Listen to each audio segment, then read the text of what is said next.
Welcome back to the show. Former New York City Police Commissioner. He is Howard Safir. Howard, first this. I want you to listen to this soundbite. It's White House Press Secretary Jen Psaki. She's now trying to blame the pandemic for wiping out store shelves in Target or CVS or Home Depot, not blaming organized mob gang looting. Watch this. So when a huge group of criminals organizes themselves and they want to go loot a store, a CVS, a Nordstrom, a Home Depot, until the shelves are clean, you think that's because of the pandemic? I think a root cause in a lot of communities is the pandemic, yes.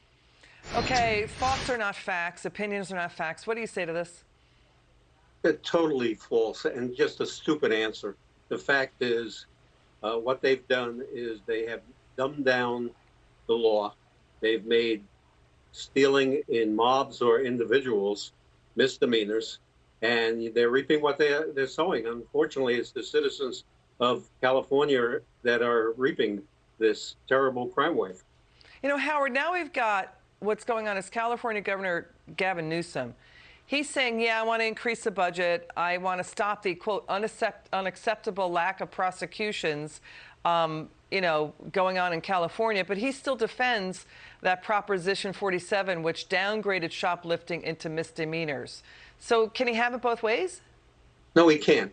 They created this terrible law, Proposition 47, which basically sent a signal to criminals that based on the bail reform and the general attitude of the Democratic administrations, they know they're going to either get arrested, spend the night in jail, and then get no bail, or they're going to get a summons and a desk appearance ticket, and then they're going to do no jail time.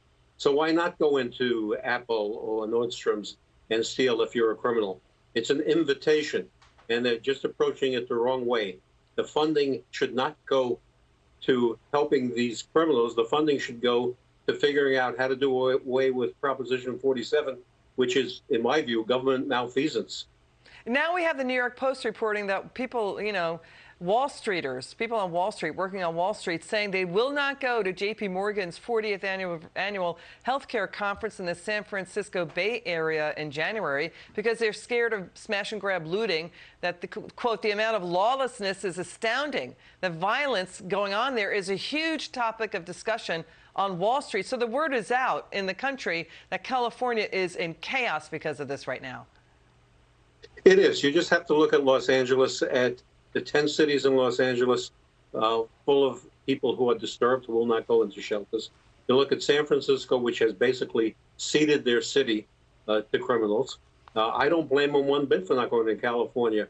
I looked tonight, a woman in her driveway was accosted by two guys who ripped off a diaper bag with her baby sitting in the driveway. People are getting shot who are bystanders. It is an outrageous. Yeah, so that's way the thing. to Stay on that for a second, because when you downgrade shoplifting, it's a gateway for more street crimes, meaning holdups and things like that, right? That's what the LAPD has warned about. Police officials have warned that it's, when you do that, when you bust it down, you downgrade it into misdemeanors, it's a gateway for even more street crimes and holdups. Is that what you're saying now? Oh, absolutely. And, we cleaned up New York with broken windows, which basically paid attention to small crimes as well as big crimes. What they're doing in California is they're not paying attention to small crimes, and they're inviting criminals to commit larger crimes, and they're not doing anything about it. There are people who cannot be rehabilitated or are going to take advantage of the system, and that's what's happening all over California. And these people should be incarcerated rather than being let to commit crimes without penalty. Yeah, now you've got the San Jose City Council. They're saying, yeah, we're going to use federal COVID relief funds to get technology to do license plate tracking for these thieves who jump in their getaway cars. But Gavin Newsom, the governor, said this odd thing. He's saying to prosecutors, it's unacceptable, your lack of prosecutions. He's saying, quote, stack the misdemeanors for shoplifting into the more felony filings. I don't understand what he means by that. What do you say to what he's saying? That's very confused or illogical thinking. The fact is, you go into a store, you break a display case, you steal items, and it's a misdemeanor. That's crazy. That's a felony in any good criminal justice system in this world. It's wild. Okay, Howard Safir, we'll have you back on. It's good to see you.